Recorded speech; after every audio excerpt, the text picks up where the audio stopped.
There's Ricky Johnson, ready to ride. Now, he's riding with an injured right hand and wrist, an injury that he suffered last year. It has been giving him some problems. On number 8, Damon Bradshaw. Earlier, Steve had a chance to talk with him. Damon, at just 17 and a superstar of the sport you've always loved, what do you like the most about your life right now and the least?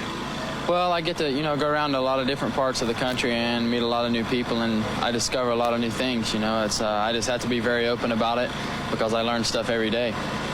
What is the least favorite thing about your life as a professional motocrosser? I'm going to say the traveling part of it, in and out of the airports. Once I get to where I'm going, it's a ball of fun. It couldn't be any funner. Remember, Damon Bradshaw is riding with an injured left ankle. This is heat number 2, 8 laps. Again, 7 riders go into the feature. Did you notice, Paul, Damon Bradshaw is a lot like us. His favorite part is the travel, and his least favorite part is the travel. Nothing more romantic than constantly being on the road. Love those airports. All right, one by one, the riders start to plunk the transmissions down into low gear, creep forward, try to get comfortable in the groove they've dug for themselves. Remember, that gate ball back towards them.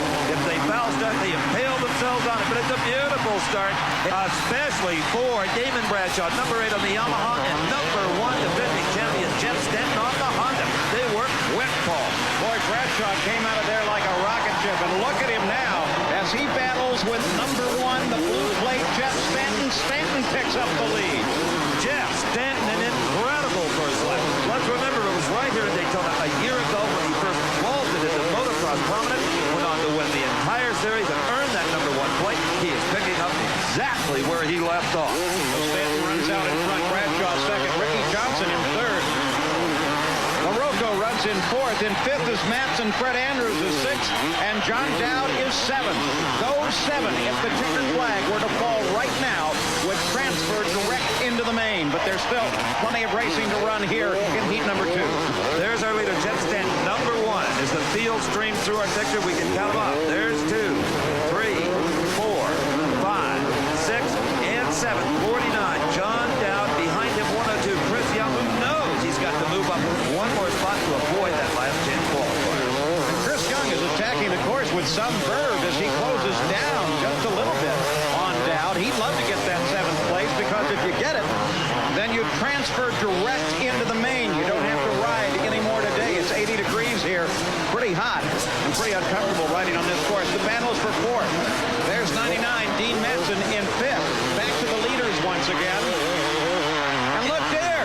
Rick Johnson rode right off the course, but he stayed on the bike. He re-entered the race legally, and he's in the 4th position with Mike LaRocco on the number 10 bike in front of him. Yeah, LaRocco went flying past when Johnson went off the course. Now Johnson is trying to chase LaRocco down and catch him, get past him. Paul, can you imagine riding with an injured anything on this course? We've talked about Damon Bradshaw, and we've talked about Ricky Johnson. I just can't imagine having a headache. This has to be tough enough for a perfectly healthy person, let alone somebody like Johnson who has trouble with his right wrist and hand. But look at him ride. You can't tell that there's a problem at all. LaRocco comes over the jump. Johnson continues his pursuit.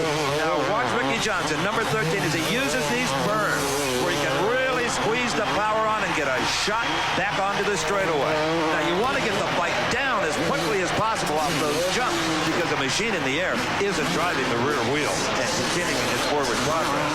All of these riders are especially adept at reading the changing conditions on the course. Their minds are like computers. They say, well, I went through here last time. It was a little rough over there. It looked better down to the right. I'll try that the next time through. They really know their way around. We'll be back with more from Daytona Beach, Florida. We see a crewman getting Johnny O'Mara's bike ready for his heat. O'Mara, the 1984 Supercross champion, always something to watch.